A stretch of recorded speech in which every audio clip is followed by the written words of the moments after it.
and prolific author of the popular Persistence Works book series, broadcasting the good news of the gospel of Jesus Christ from El Paso, Texas to the world, and bringing you into God's presence. Experience the difference. You'll never be the same. Don't just watch TV, watch Persistence Works Television Network, PWTN. Hello, everybody. God bless you. This is another day the Lord has made. We will rejoice and be glad in it. Hey, I want to welcome you to today's program. This is a brand new program, and it's the maiden edition of our new program. It's called Global Politics. It's a program that we want to talk about the political happenings around the world, and we want to give it, look at it from a Christian perspective, of course, and we want to look at and consider what's going on and the root of them and how they could be solved. And of course, we are going to be praying for these nations of the world. So each week, we will be taking a look at a specific country or a specific city or state, and we'll get a guest who have an insight into what we are talking about, into the happenings, and we get to interview them. So today, we are starting off this program with looking at the nation of Niger. Some of you are familiar with what's happening in Niger. There was a coup recently, and there is a threat of war by ECOMOG or ECOWAS, and also all kind of things happening. So we are going to be exploring it. We're going to be looking at it. And by the way, I'm your host, Bishop Colonel Vincent, and I have a guest in the studio who is going to help me to address or look at this issue. He's going to give us his perspective on these issues because he is well informed in the issue. He has been in the system. He is a retired Rear Admiral in the Nigerian Navy. And I want to thank God for having him here today. We've interviewed him in the past, where we talked about his experiences and his life journey, and it was a great interview. By the way, if you missed that interview, just go to the video on demand section of our TV network. You will see it, watch it, you will really enjoy it. So today, I have him in the studio, and before I introduce him, let me also remind you, please do share this video. By the way, we are coming to you from our Persistent Works TV network. We are streaming this on 14 different platforms on our TV network, which streams on Roku, on Fire TV, Apple TV. We're also streaming on our two apps, our Android app, our iPhone app. We're also streaming on our website, persistentworks.tv, and on all the leading social media platforms, YouTube, our two Facebook pages, and LinkedIn, Twitter, what have you. All the leading social media platforms, we are there and we are streaming. So you can watch us on any of those places.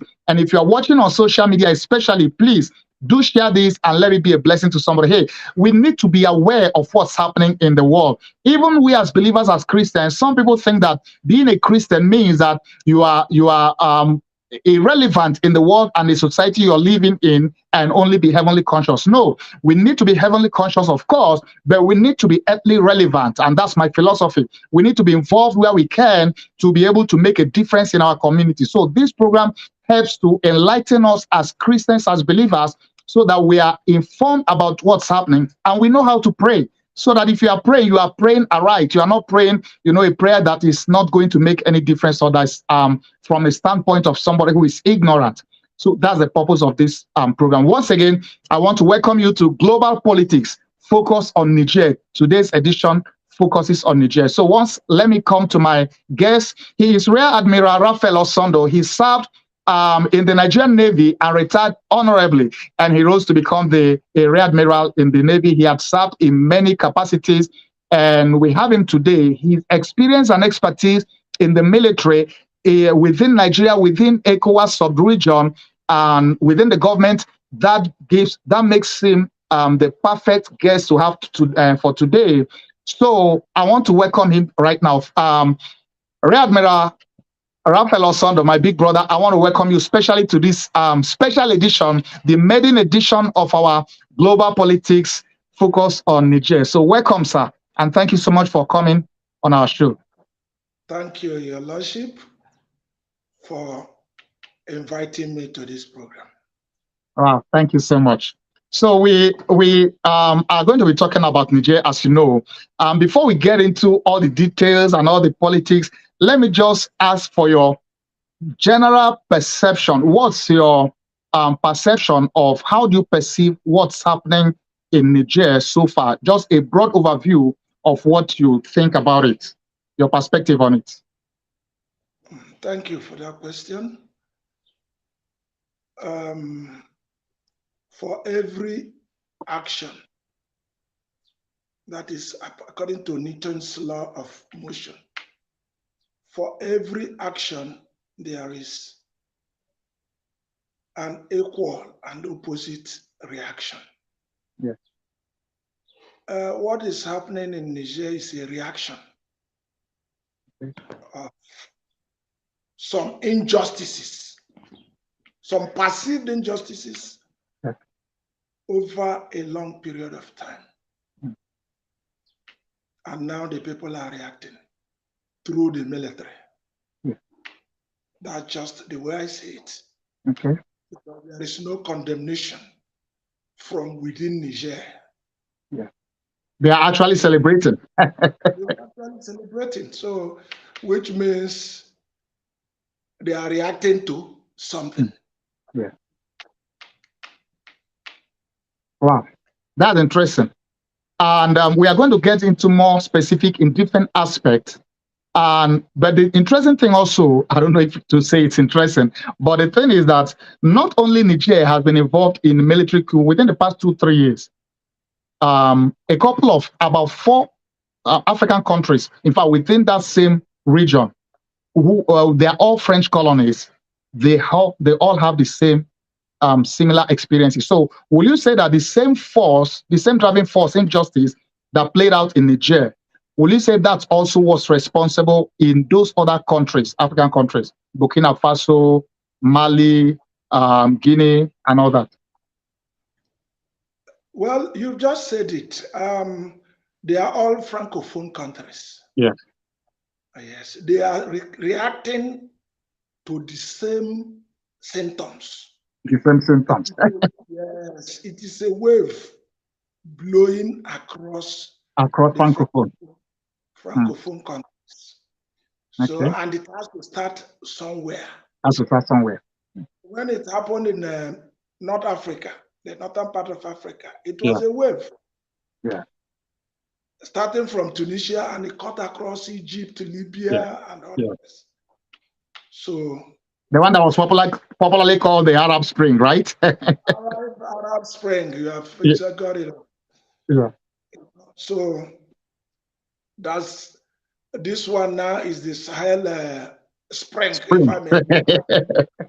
The Sahel Spring. It started Guinea, Mali, Burkina Faso, now Niger.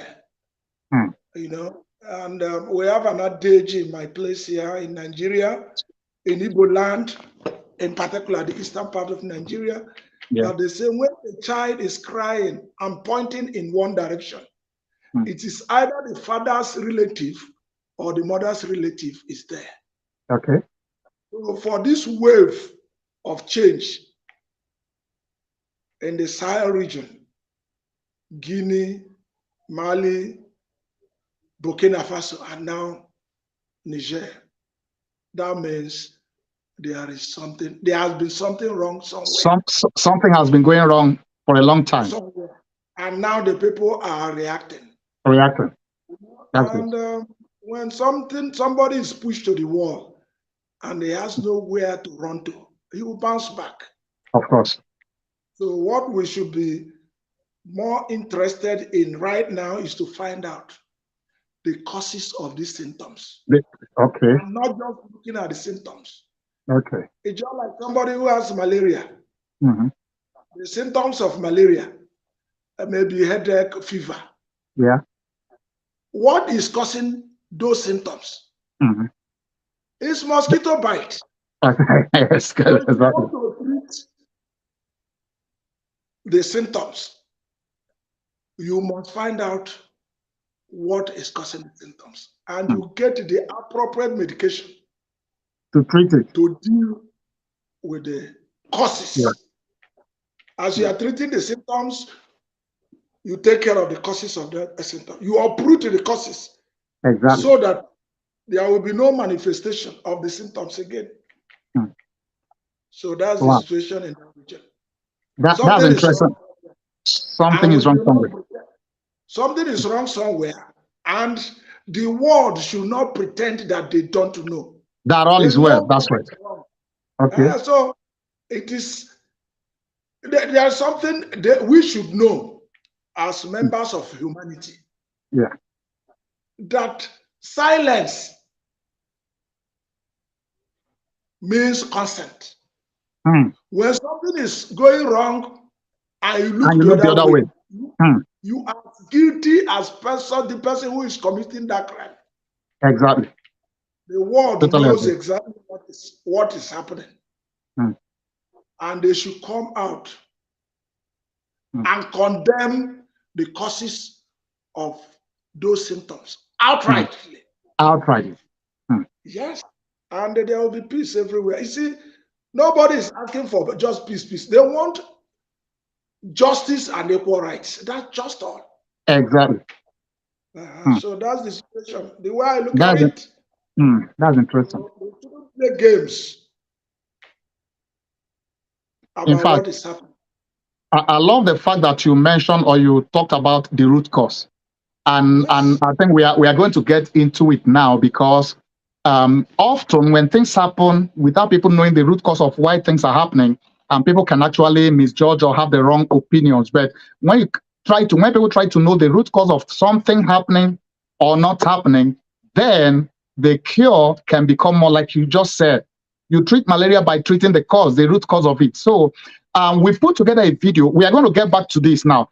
We put together a video and we are going to play that video. And hey, viewers, if you are just joining us, you are watching our brand new program, Global Politics. And each week we focus on a particular nation or city. So this week we are focusing on Niger because of what's been happening there. So I have on set my guest today, Rear Admiral RAPHAEL OSONDU, who is a retired Rear Admiral in the Nigerian Army. And he has the expertise to speak to what's happening. So before we get back to it, in addressing the root of it, let's watch this video and pay attention to the details of this video. And then we'll come back to talk about these root cause issues and also how to go from there and how best to address them. So don't go away, just watch this.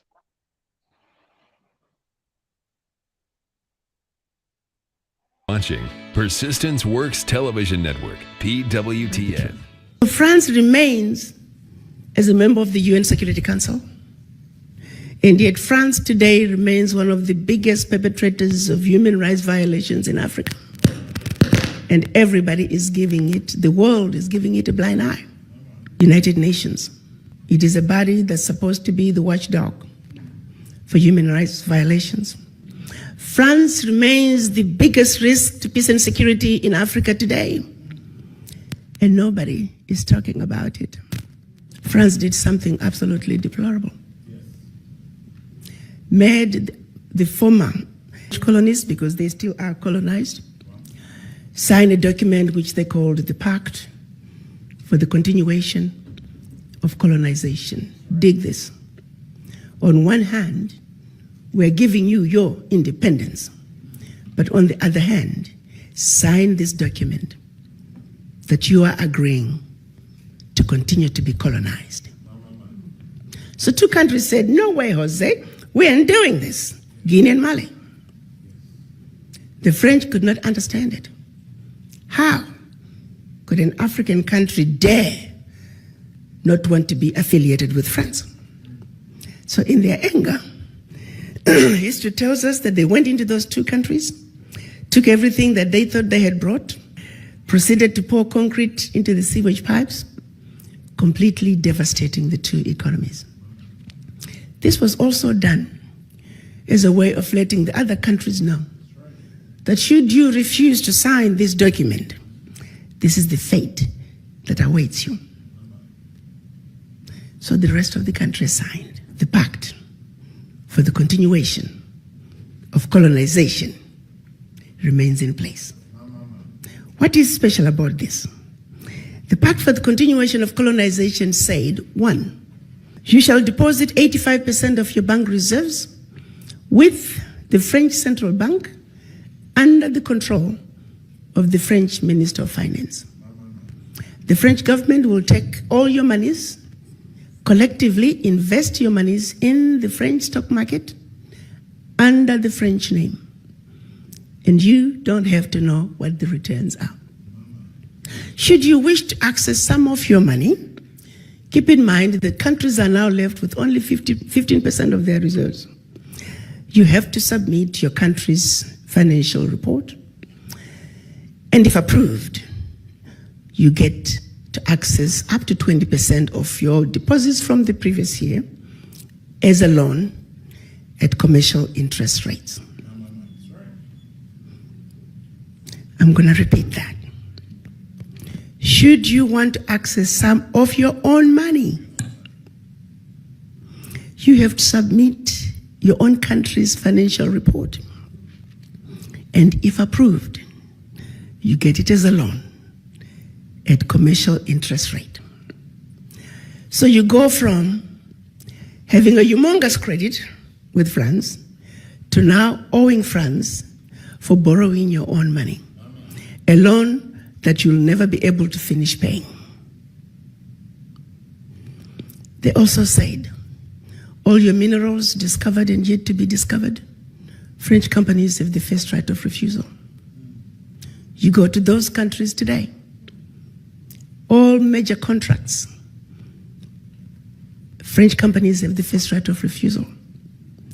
The water supply, the power supply, the mining fixtures, the oil rigs, roads construction, airports, French companies have the first right of refusal.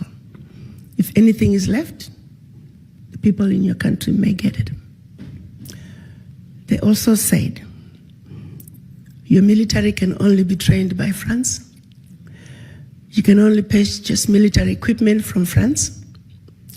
France shall have military presence in your country and can invade your country without notice if France feels that her interests in your country are being violated. In the past many years, we've had 67 coups in Africa out of 26 countries. Of the 26 countries, the coups, 16 coups, 16 countries were former French colonies. To date, 22 African leaders were assassinated during a coup, documented all of them. France was behind it, simply because France felt they were quote-unquote threatening French interests. Countries are still depositing their funds to France, do's and don'ts as stipulated by the Pact for the Continuation of Colonization. You have given up your financial resources. You have given up control of your natural resources. You have given up your military. What power do you have? Today, because of the Pact for the Continuation of Colonization, France alone, that little bitty country, is taking out of Africa over $500 billion. Over $500 billion. And by the time they finish investing that money into the French stock market, they're realizing trillions of dollars in any given year. Park that. The watchdogs for corruption are saying out of Africa, 50 billion gets out of the continent from corruption. The question I have is, why has it been so difficult for us as Africans to say enough is enough? How long are we going to keep watching this carnage go on and we say nothing? You are watching Persistence Works Television Network, PWTN. Just like Niger, it has a wide variety of minerals and resources. It is one of the world's biggest producers of uranium, a major producer of gold in the African continent, and a major source of oil in West Africa. Yet, the country has not been able to cash in on its resources. It remains one of the world's poorest countries. 42.9% of its people live in poverty. 83% of them live in rural areas, and 20% of them cannot meet basic daily needs. Why? Is the country suffering from the resource curse, the paradox of the plenty, or is it a victim of foreign exploitation? a casualty of the global battle for resources. Hello and welcome. This is Gravitas Plus. I am Molly Gambhir. It has been over 2 weeks since the coup in Niger. The country's constitution has been suspended. Foreign troops are being forced to go back home. And the supply of uranium sales to the West might stop.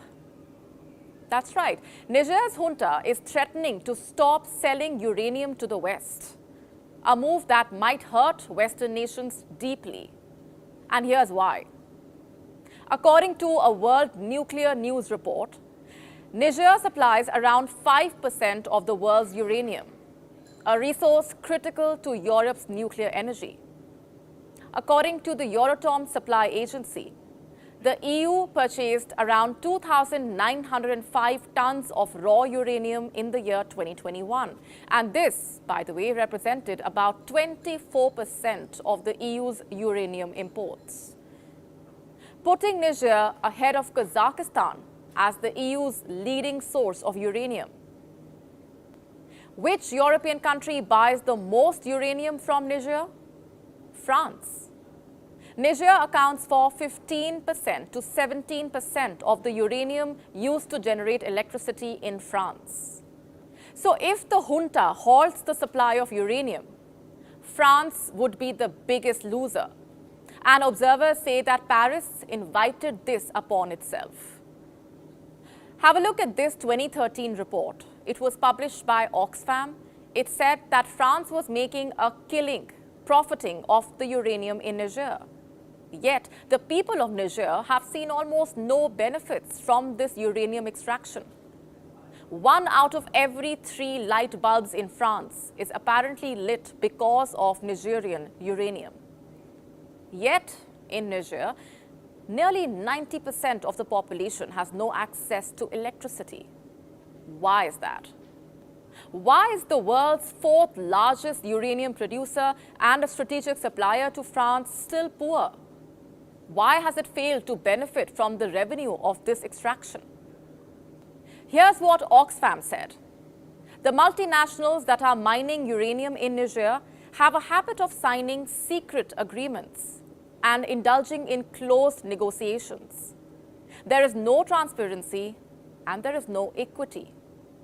The deals are more accommodative for the firms that mine uranium than the people of Niger. You see, Niger is not the only state in the region with valuable strategic resources that has witnessed a coup. Have a look at this map. In the year 2021, the Republic of Guinea witnessed a coup. It holds the distinction of being the world's largest producer of bauxite, an essential mineral for a host of industrialized economies, especially Europe. Same story with Mali. In 2021, the country was ranked as the 4th largest producer of gold in Africa, producing about 63.4 tons. The same year, the country witnessed a coup. And then we have Burkina Faso. It is the 5th largest producer of gold in Africa, producing around 45 tons. In January 2022, Burkina Faso also witnessed a coup. You know what's common among these countries? Most of their resources are mined by foreign companies, companies that are either from the US, Canada, or France. I'm not saying they go there with vested interests, but there is some level of exploitation that indeed does take place. Have a look at what this report states. It talks about how, despite the end of French colonialism in West Africa, the country still maintains neo-colonial policies, effectively controlling West African economies by making them use the CFA franc as their national currency. Let me quote an excerpt from the report. The CFA franc is a barrier to industrialization and structural transformation in these countries.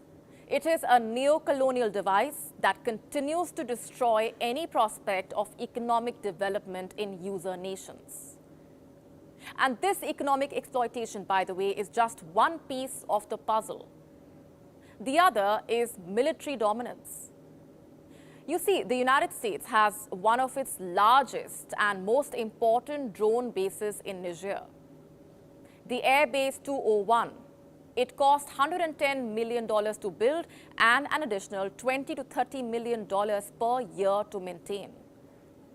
That's right, the US is spending millions on a military base in one of the poorest countries on earth.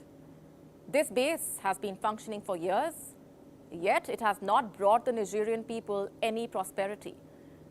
By all means, it only served America's geostrategic interests, helps it protect French and American economic activity.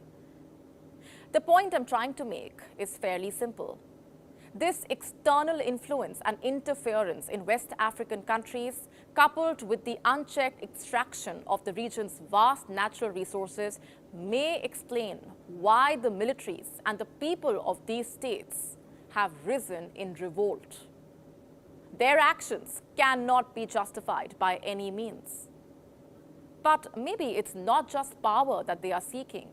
Maybe they are also seeking complete decolonization, complete control of their resources, and complete sovereignty. You are watching Persistence Works Television Network, PWTN.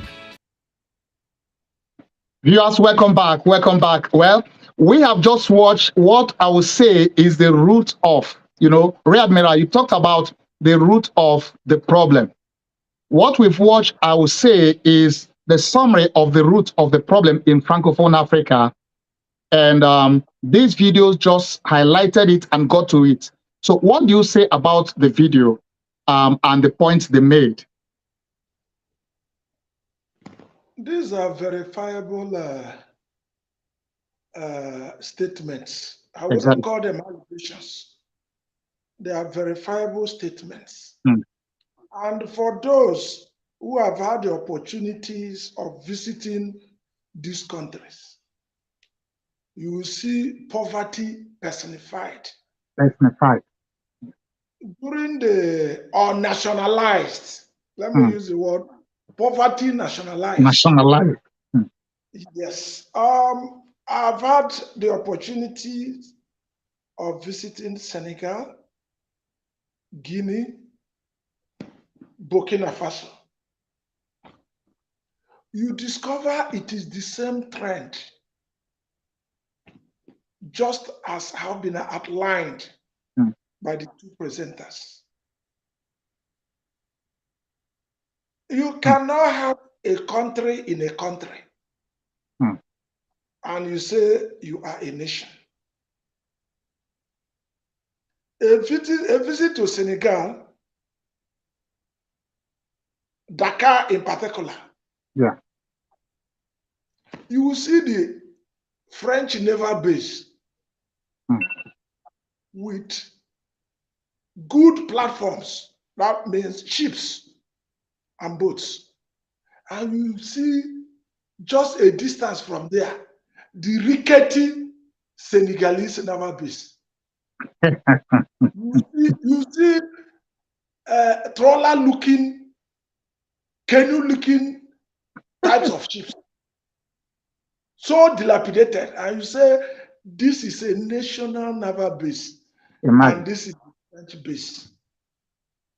And as the two presenters explained, there are two countries in a country, and the French seems to control major infrastructures. Even in their training schools, the French controls the strategic aspect of their training. And their presence in those countries, they made them believe they were there to protect them, protecting them against you. That's the deception of it. It's like we are here for you, but actually we are exploiting you. They are just there to exploit them for their own interests. And the time has come. You signed pacts. And I think that's the root cause of the problem, the pact for continuation of colonization. That's the root of the whole problem in Francophone Africa. You signed fraudulent pacts without them understanding what they were signing. Now, the children have come of age. Since independence, we were still stagnant. So what is the benefit of the independence? Now they have seen, because most of them now have the opportunity of traveling to other parts of the world to train and see things. Some of them come to Nigeria, to Defense Academy, to Armed Forces Command and Staff College, to National Defense College, and they meet with Nigerian officers and other foreigners. You know, when you get back home, you ask yourself, what is wrong with our own country? And now some of them also train even in the US. That's what I'm saying. I'm just giving the Nigerian experience. You know, they meet with other countries, officers who came to train in Nigeria. And they see their standard of living, you know, and quality of life. Now, by the time they get home over the years, they will be asking, what is it that is not being done right? And most of them never knew about this part. Yes. They said the French came with the policy of assimilation. This, that. Now the thing has blown in the open. Most countries, especially in Africa, the non-Francophone countries in Africa, may not have known what the Francophone countries have been going through. Yes. You know, all the areas that were colonized, whether the Anglophone or the Francophone, every one of them had a teething problem. And now some of them have overcome it. Kenya is doing well. There's this country in the Central African Republic, I don't remember the name. They are doing so great. You know, Nigeria is trying. Our problem is that of leadership. That's right. But our resources were in control. But these Francophone countries are not even in control of their resources. And that's the sad part. They have so much resources and natural resources, and yet they don't control it, and they are in abject poverty. Their standard of living very low. I've been to some of them, at least to 3 of them. You know, and they are neighbors to Anglophone countries. Burkina Faso, Mali, Niger. They are Nigerian neighbors. You know, Ghana is there with the Francophones. Burkina Faso too, neighboring them, Guinea and all those. So by the time they get back and say, what is wrong with us that we are stagnant? Instead of going ahead, it appears we are retrogressing. And they began to make inquiries. And this is one of the outcomes of the inquiries, that they've been cheated for a very long time. And they are now reacting. Because and the bottom line. Go ahead, sir. The Western world that is aware or that has been aware of what has been happening, try to look the other way. At times, in collaboration with France, they will get in there and get whatever they want to get. The question is, what is even US doing in Niger? You say you use them as a strategic, you are using their land. You know, what have you done to better the lives of these people? Nothing. It's just exploitation. And I said it earlier in this program now. When you push somebody to the wall, he bounces back. Of course. And in the process, he will charge through whatever. Because you have pushed him to the point of hopelessness. And he will not just to go down as a coward. And now they are fighting for their future. This is colonialism. This is colonialism in present day. In the 21st century. Yes. We have had scramble for Africa in the 19th centuries. Now in 21st century, another scramble for Africa. You know, and this was now perpetuated, especially the Anglophone countries. If you check the Anglophone countries, especially the Francophone, you mean, right? Yeah, the Francophone. If you check the Anglophone countries, Nigeria, Ghana, Kenya, you know, they are doing much better, right? They are, especially in West Africa. Yeah. You know, we didn't sign such pact. Yeah.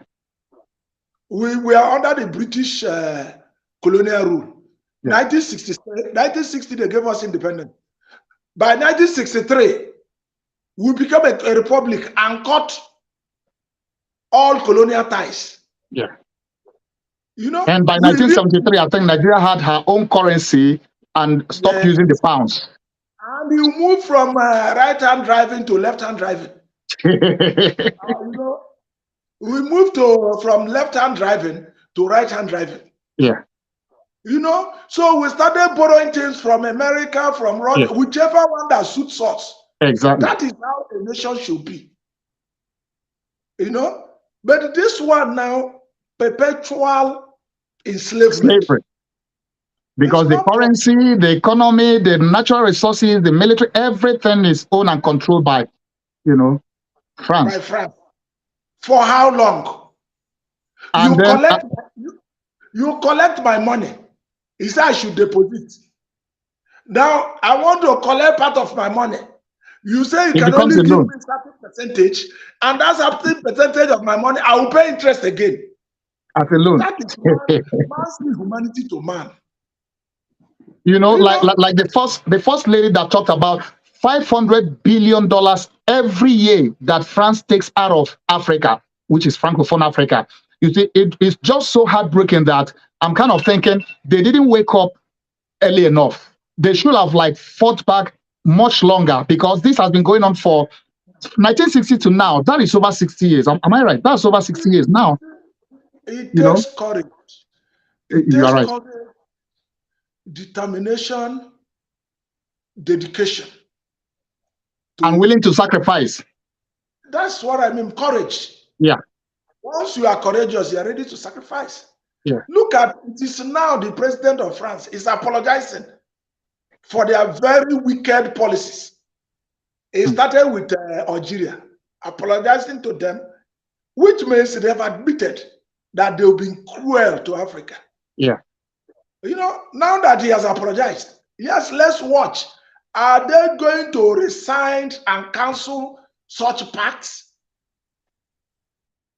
That is what we should be looking. Now that you have admitted that you'll be doing the wrong thing for a period of time, what is the next step? Because the bottom line is that, because the bottom line is that the people of Francophone Africa, specifically Niger, since that's where we're talking about specifically now, they have right to their freedom to enjoy their resources. They have right to their independence, not just on paper, but in reality, not being independent, yet you are still being colonized because of the continuation of colonization. They have the right to the quality of life that other African countries have, which is very obtainable. It's not like rocket science. So they have been denied for so long. And I think any effort to fight back to get what belongs to them, rightfully belongs to them, should be a welcome development, even though if it comes in form of military coup, which even though under normal circumstances, some of us will not say a military coup is not welcome, but whatever it is that it would take to fight back and get what rightfully belongs to you, I think that's a welcome development. Let me tell you, the truth is that military rule is an aberration. Yeah. In a democracy. Yeah. If they decided they want to run military, nobody will enforce democracy on them. Yeah. But since they accepted democracy, there are many ways of going about it. Yeah. I am not a supporter of any usurpation of power undemocratically. Yeah. Yes. We have seen coups come and go. Yeah. Without achieving whatever was objective. The issue is, what are the causes of coups? And globally now, people are talking, like the two presenters have presented it to the world to see why these nations are reacting. Yes. Now, the thing is that we talk about coups and military rules. It's just military rule in perspective. Because maybe only the head of state will be a military ruler. The Minister of Justice is a civilian. Maybe the Minister of Health, most of the members of the junta are civilians. Yeah, like the Prime Minister they just installed, he's a civilian, right? So how could you now say, term it a military rule? No. Yes. So, but the thing is, it's just a change of government by use of force, which I don't support. I'm not an advocate of that. Yeah, I've seen it that I joined the military during democratic rule in Nigeria. You know, and within my period in the military took over governance, and I saw how it was. And finally, we reverted to military. I mean, to democratic rule, democratic civilian rule, 1999, and we've tested it. Do you understand? The military in particular is better cared for in a very true practiced democracy. Yeah. And they get subordinated to civil authorities. Now, every coup professes a correction of evil by the ousted civilian regime. Yeah. And they forget, they never took time to study why the civilian regime was not functioning to the expectation of the citizenry. We are always in a rush to take over. And then the situation will start glaring your face. And then you see military having coups and counter coups. What I will advocate always is try and find out the causes of these counters. It's bad governance. Yeah. Have we bothered to find out why the bad governance? Are there external influences? The answer is yes. Yeah. How do we take care of the external influences? Yes, an external influence might not be to the good of the citizens. Of course. How do we take care of that? The cause of that symptom. Yeah. Okay, we change government. And before you know it, you go back to the same person that nurtured, cultivated and nurtured bad governance to the detriment of the people and to the benefit of their interests. You know, in international relations, there are no permanent friends, no permanent enemies, but permanent interests. Yeah. So many African leaders, especially in Francophone,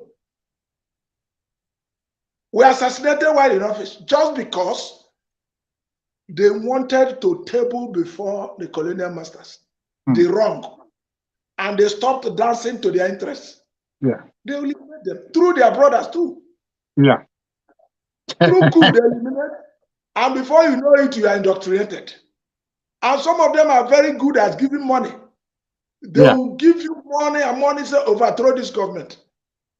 And you might not even know why you're overthrowing the government. They will only show both sides of performance. You kill your brothers, push them aside, and then the master will come again and find a way to move. You say democracy. they bring their puppet and they start working for them. Mm. So, but So I think it becomes like a recurring decimal, like a cycle that kind of like keep repeating in many cases. Yes, what is happening now amongst the Francophone countries is long overdue. Yeah. It was long overdue, but now they are beginning to see the wave. Wow. They are beginning to see the wave. How can you enslave countries? For ages. For ages, monkey is walking, baboon is eating. No, let the monkey that walked eat first before the baboon is given anything. So Africans are laboring for the West. Yes, I have uranium, which is even dangerous to health.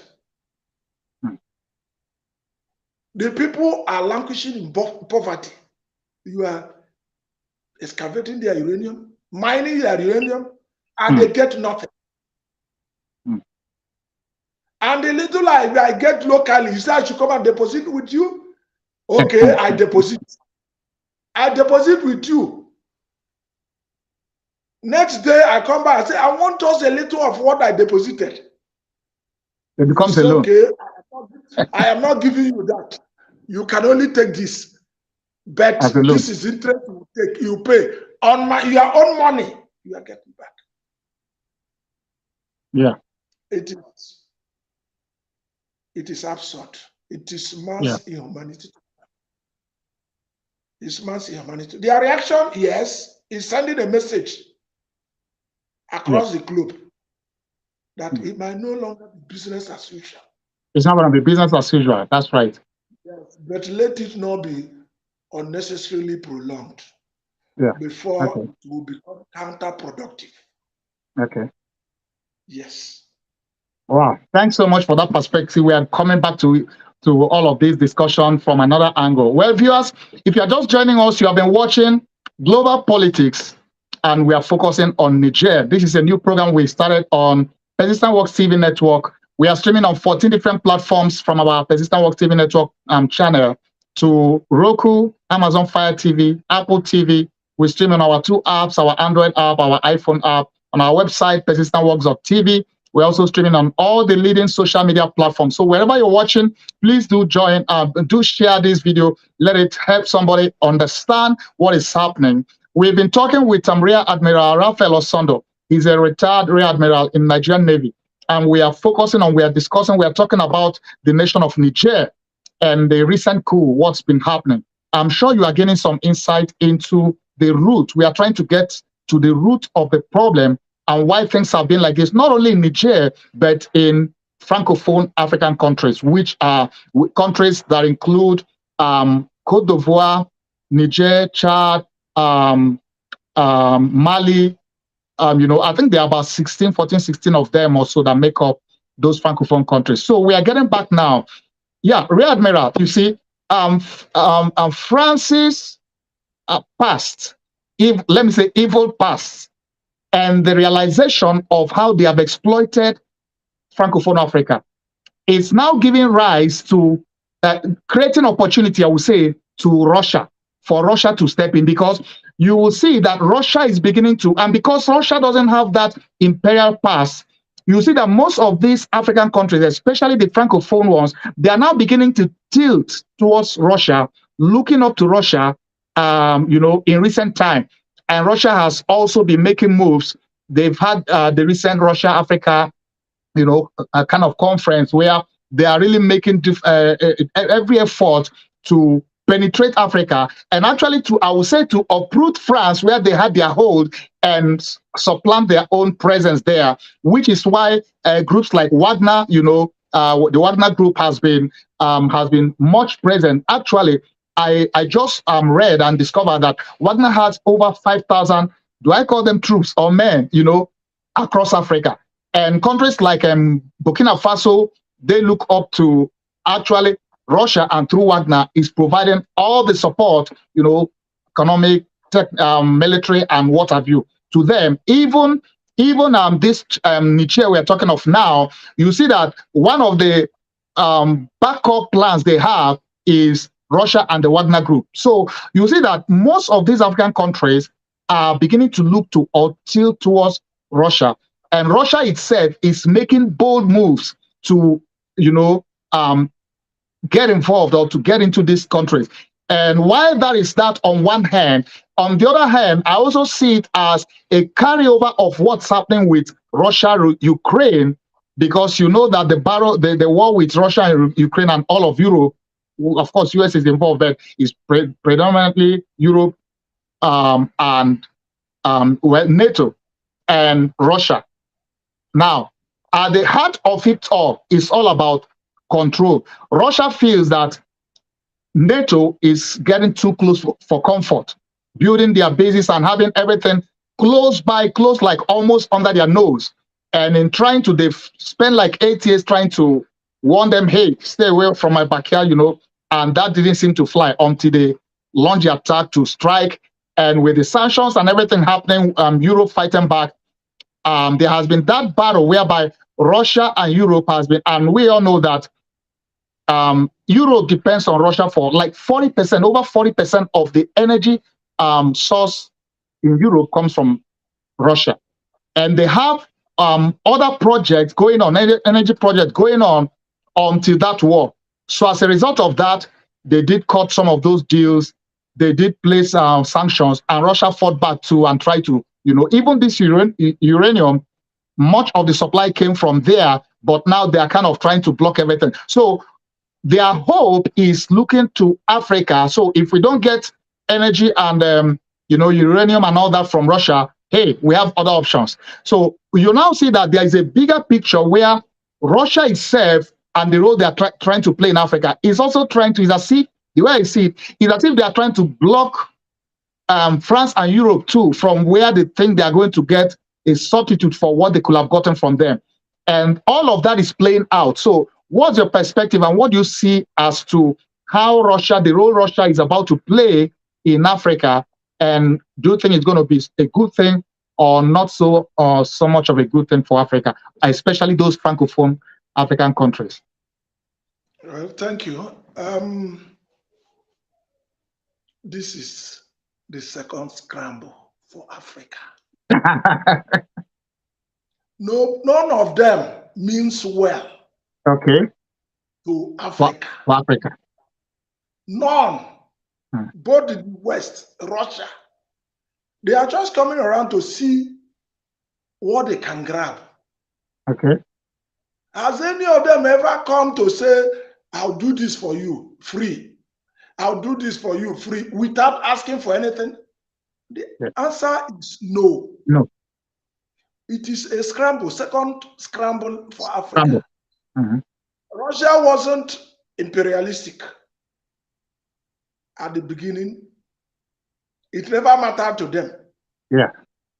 They are coming late into the market. And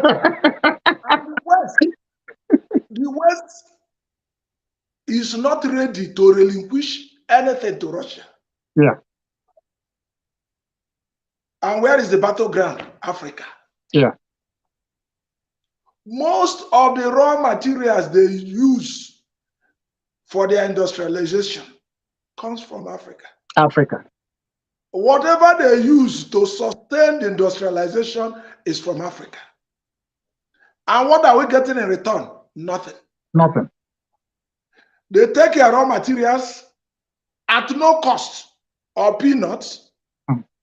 They go and process it and now bring it back and impose the cost on you. So who is cheating who?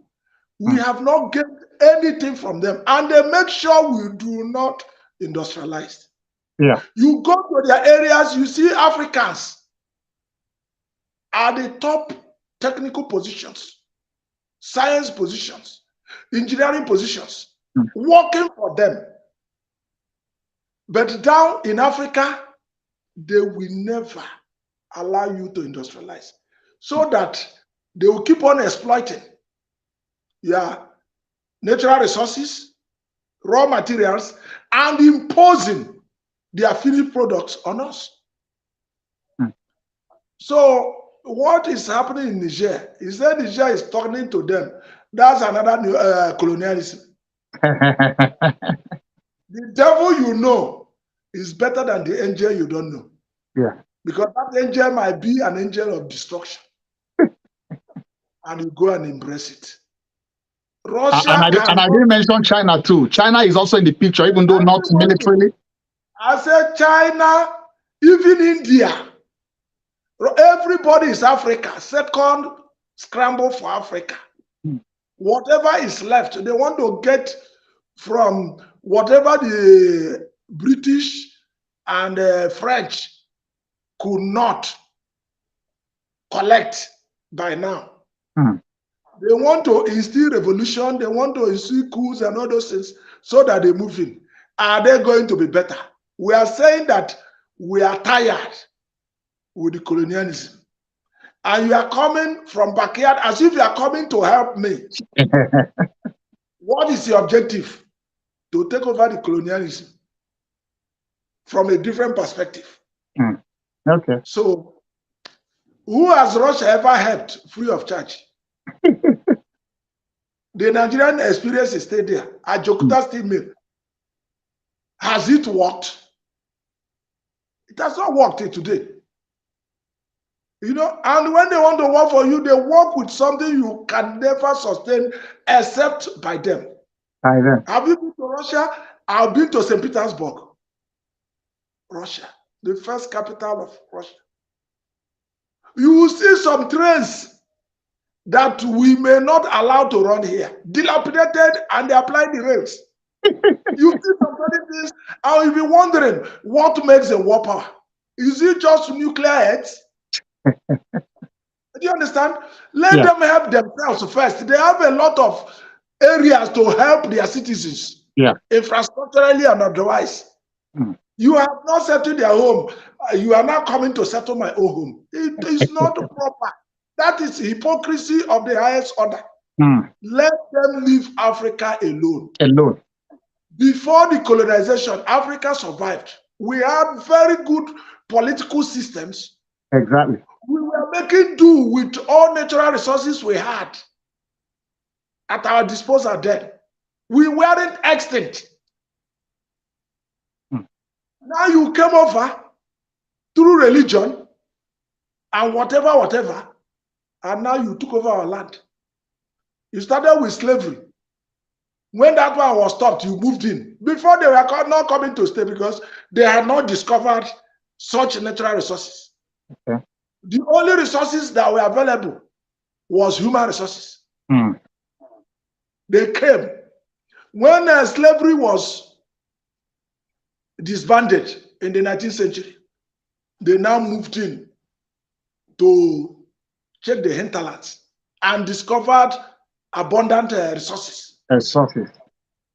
They now moved in through religion, Christianity in particular, and permeated those places. And then through as they are coming with Christianity, their companies are following. And before you knew it, they started rummaging the whole of Africa. They cannot mean better, well, for more than the owners of the land. So whatever package they say they have, let them place it on the table. Let's discuss it and follow the implementation judiciously.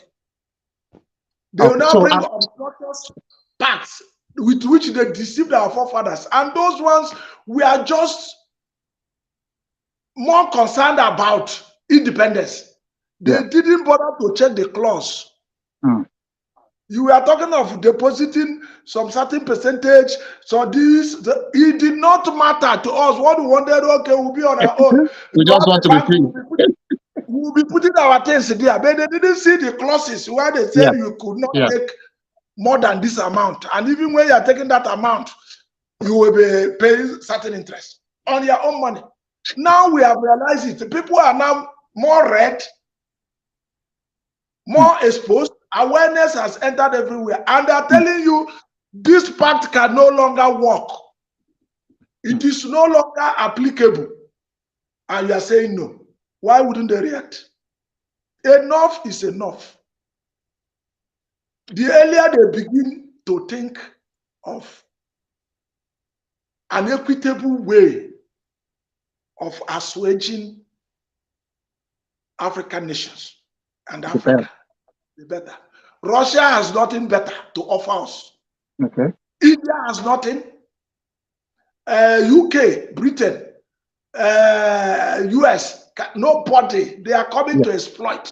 Yeah, because anytime any nation gets involved in any other nation, they are, like the US, for instance, their own national interest will always be their priority. It will always be their number one, number two, number three focus.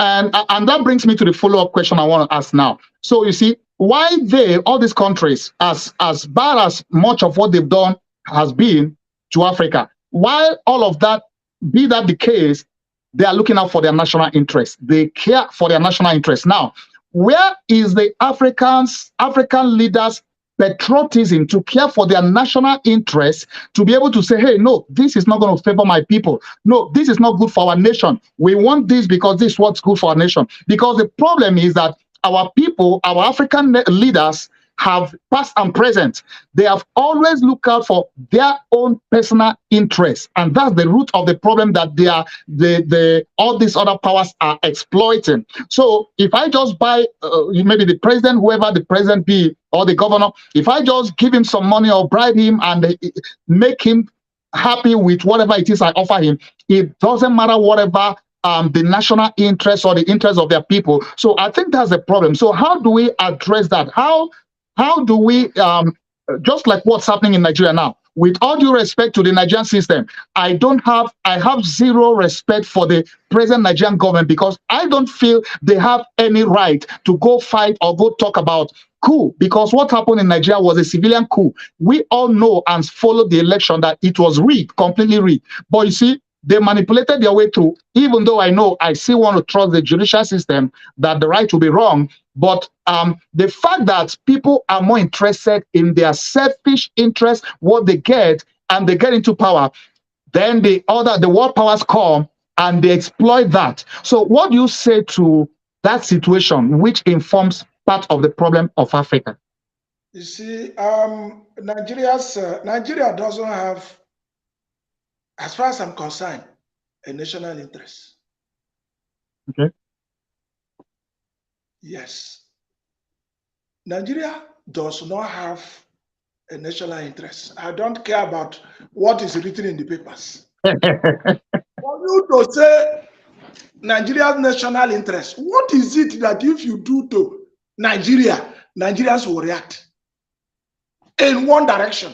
Is there anything that can be done to Nigeria that Nigerians will react? The answer is no. And that means absence of a national interest. Okay. If you kidnap an American anywhere, America will go to war. Yeah. To get that human being released, or you die for it. Yeah. Americans' national interest is human-centric. Yeah. They value the life of an American more than anything else. Yeah. So is Israel and some other countries. Because whatever development is driven by the human beings. Of course. And if you do not assure the human being that his interest is being protected by the nation, he will not be able to make any sacrifice. That's why the American says there are two countries in the world, America and the rest, and others. Okay. Human-centric. We don't have. The only thing that seems to bring Nigeria together, that you see Nigerians talk, is football. When Nigeria wins, everybody dances. When Nigeria loses, we all mourn. That is the only thing, and it doesn't last long. Yeah. Nigeria in Niger. One, Nigeria happens to be the president of ECOWAS. Now, and the responsibility of restoring normalcy in Niger rests on the leadership of ECOWAS. Yeah. But the issue here is that once beaten, twice shy. Yeah. We went to Liberia, we went to Sierra Leone. We committed our resources, both human and material, and funded ECOMOG. What did we get in return? Nothing. Nothing. Immediately after we have killed ourselves to restore peace, US and other Western countries moved in for reconstruction and whatever. And for the natural resources. We made it a research in the Defense College and the Armed Forces Command and Staff College to know why we even went to Liberia in the first place. In the first place. Because it was a military regime, there was no National Assembly. Okay. That would have discussed it and said, no, we are not going. Okay. Because the president wouldn't have gone there under fiat. It was a military dictatorship. Okay. But now that we are in a democracy, the president does not have the powers. Okay, so now the Senate have said, the National Assembly has said to him, you can't go. We don't approve it. But they are using under the guise of ECOMOG. So how does that work out? He cannot. We have learned America will not commit a troop where there is no interest.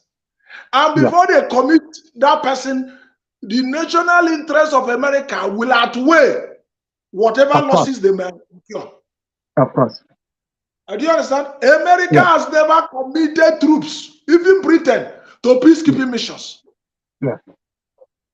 Yes. All they come is observers, consultants, military consultants. They come and we, the poorer countries, will commit troops who might end being killed and things like that. So in Niger, we have our own political issue in Nigeria that is broiling. The elections have not gone down well. Yeah. Tribunal are sitting. Do you understand? Yeah. Committing Nigeria into war would be the wrongest move by the nation. What is there is they've started the diplomatic shuttle. Yes. Because of the wrong move Nigeria made, Niger called the bluff. Mali, Guinea, and Burkina Faso pronounced that if Nigeria should venture with ECOWAS or whatever into Niger, that they will support Niger. Yeah. And they will leave ECOWAS too. I've heard them say they were going to get out of ECOWAS. So you will now see what will happen. Yeah. You will not see what will happen. In ECOMOG, Nigeria funded it, both militarily and otherwise. And we got nothing. And it took us years. We've not even recovered. Yeah. From the aftermath. So the thing is, diplomacy is the game. Yeah. Because anything happening in Niger will affect Nigeria. Of course. Yes. Anything happening in Mali will affect Nigeria. Once there is war in those places, Nigeria will be flooded with refugees. Not even only the refugees. I mean, northern Nigeria is part of. I mean, like you're fighting Niger, they wanted to fight back. They can hit places in northern, their next door neighbor, which is the northern part of Nigeria, which they are not just next door neighbors. Most Nigerians have relations in Niger. Okay. Our immediate past president, immediately he left office, he went to Niger. It was this problem that brought him back. Okay. So, our borders are just artificial borders. Yeah. Some of the emirs, they have kinsmen in the other side. Yeah. So who is going to fight who? And when you fight them, what happens? Who takes over? So it's to make them say, okay, we have seen this, we have seen this. How do you want it? Let's go and discuss it at ECOWAS. Maybe we'll now take a positive step against France. Either to withdraw those pacts and agree on new pacts with them that will be acceptable. You know, Yeah. those things. And so, okay, in the interim, let us go back to democratic rule and then take care of this. Because the military junta will never sign any pact with any government. Yeah. You know, so I think it's also important for ECOWAS to look out for the interests of Africa. I mean, like those economic, those West African states more than the Western powers, because it just seemed like, maybe I'm wrong, but it just seemed to me like ECOWAS, and that's based on history of what's been happening over the years. It does seem like they just play to the tune, or they take orders from what US, France, and those UK, what they want, and just they're like their puppet. So for ECOWAS to even have any credibility, they must seem to be speaking and acting for and on the behalf of the interests of those West African countries, not what France wants, not what US or what UK wants. That's exactly what I was saying. ECOWAS, what they are supposed to, I expect them to do. You know, I say where a child is crying and pointing at, either the parent, the father's relation or mother relation is there. These 4 countries have one thing in common: agitation for freedom from colonialism against France. So it is for ECOWAS to go on the table and look at these grievances. Are they genuine? How do we ameliorate them? Let us in block call to France that our people are not happy with this. Yes. Already they are threatening of cutting ties with France. So better do something before they cut ties. And know that others are looking around. So their own is to talk as a bloc, protect the interests of their brother Francophone countries. Exactly. And then discuss with France on how to amend those pacts for justice and equity. That is just a bet. To say we are going to Niger to fight who? Most of the Nigerians have brothers in northern Nigeria. Katsina and the rest. So you want them to go and fight? Then even if you want to fight, is it the people from southern Nigeria you take to go and fight there? It will not work. And this is not there. Look at Russia. Russia thought they would run over Ukraine overnight. There are more to eat. Exactly. Yes, there are so many people who are just watching. Once the fight breaks out now, they start supplying arms and all those things. And they are not supplying you the arms free of charge. Of course. They're making their profits off it. Sales. Because when you produce, you don't sell. You may not have a warehouse to store them. You know, so we should. Nigeria is following it diplomatically now. The first set of envoys sent to Niger were rebuffed. They came back. The second set, now they have agreed to come to Nigeria, Abuja, to discuss this on ECOWAS forum. And I believe the other 3 countries, Guinea, Mali, and Burkina Faso, will be there. Those ones who did their own, you did not go to fight. Exactly. You did. So why this one? And others have told you enough is enough. What these people are doing to us. You should call us and say, what is making you people? Or is it okay? Come, let's discuss it and conference to it. That is what I expect ECOWAS to do.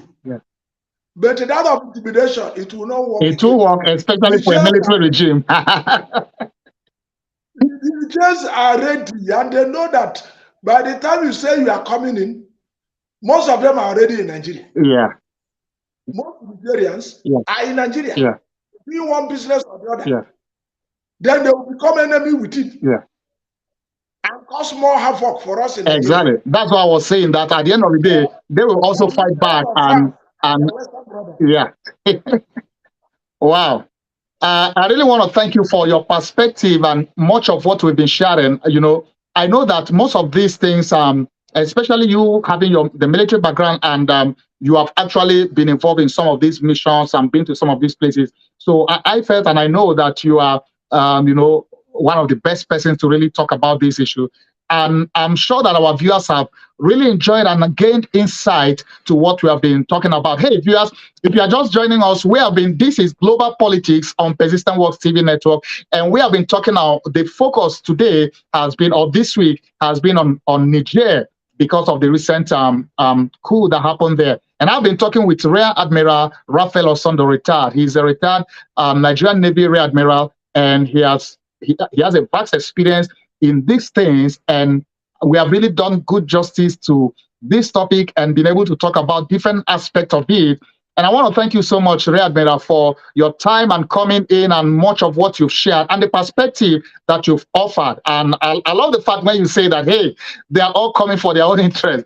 It's not to look to Russia or to look to UK. The thing is, Africans and African leaders need to watch out for themselves and need to be able to take care of themselves. Every other person will always come with their own interests, and that will always be paramount. So as we begin to round up, what last word will you have to say concerning the situation, and maybe to any world leader who may be watching or listening to this broadcast? What would be the last word or piece of advice you want to give to African leaders, especially, and to ECOWAS, and maybe to Niger Nigerians? I would advise that African leaders should be Afrocentric. Okay. That's the last one. They should be Afrocentric. Everything about Africa should be their major concern, not external interests. So I advise leaders be Afrocentric. And in being Afrocentric, you be human-centric. Afro-human-centric. Think of your people first. Okay. Whatever decisions, policies, how will it affect my people? And once you get that right, your people will be solidly behind you. Yeah. And no world power can get into you, into that country, to disintegrate. Wow. That's word of advice. Wow, that's powerful. Thank you so much once again for your time. And I've really enjoyed the entire conversation and the insight you brought to this. So viewers, if you're just joining us, hey, you've missed a lot. I want to encourage you to, go to the video on demand, because this broadcast will be available in the video on demand section of our website, of our app. So if you just if you have Roku, Fire TV, Apple TV, or you go to our app. Now, when you go to there's a section called the video on demand. Just scroll down. You can watch this interview all over again. And if you're watching us on social media, it will be available on the wall. But do share this video. Let it provide insight and a better understanding to what's happening to someone out there. And I want to encourage you. I want to thank every one of you who have taken time to watch. I want to thank you for your time, for your patience, and I'm sure you have enjoyed it so far. If you have not downloaded our app, please do go ahead and download our app. Go to the App Store, Google Play Store. Just type in Persistent Works TV Network. You will see our app. Download it and help us write a review as well. We have over 12,000 downloads so far. My goal before the end of this year is to have 100,000 downloads, and we'll get there by the grace of God. And when we hit that target, our next goal for next year is going to be 1 million downloads. We will get there. So help us get the word out and let this broadcast, let this TV network continue to bless others. Let me also remind you that we do have our Persistent Works online prayer that comes on every day, same time, same station. It comes on 10 a.m. Paso, which is Mountain Time, 12 noon New York time, which is Eastern Standard Time, 5 p.m. GMT, which is Nigerian London time, and also 5 p.m. Nigerian time. So do join us for the Persistent Works online prayer. This particular broadcast will be coming to you or comes to you every Wednesday, 3 p.m. our time, 10 p.m., 5 p.m. New York time, EST, and then 10 p.m. GMT. So I want to encourage you to join us every week, every Wednesday, whatever your time zone be, because we are going to be talking about different countries, different states, different cities each week. And I'm so glad that we've done justice. I believe we've done justice to this issue of the Niger coup and the entire sub-Saharan Africa, especially Francophone African countries, and what they've been going through. So once again, I want to thank everyone who have taken time to watch, and I want to thank my guest today, Rear Admiral RAPHAEL OSONDU. God bless you, sir. Thank you so much once again for your time, and I appreciate your insight, your perspective on this topic. God bless you, sir. And bless you too. Well, until we come your way again, viewers, this has been Global Politics Focus on Niger, and I've been your host, Bishop Colonel Paul Vincent, and I want to say thank you so much for your time. God bless you. See you next week. And remember, persistence works. God bless you. Amen. Amen. Watching Persistence Works Television Network, PWTN, founded by Dr. Paul and Vincent, preacher, teacher, and prolific author of the popular Persistence Works book series, broadcasting the good news of the gospel of Jesus Christ from El Paso, Texas to the world, and bringing you into God's presence. Experience the difference. You'll never be the same. Don't just watch TV, watch Persistence Works Television.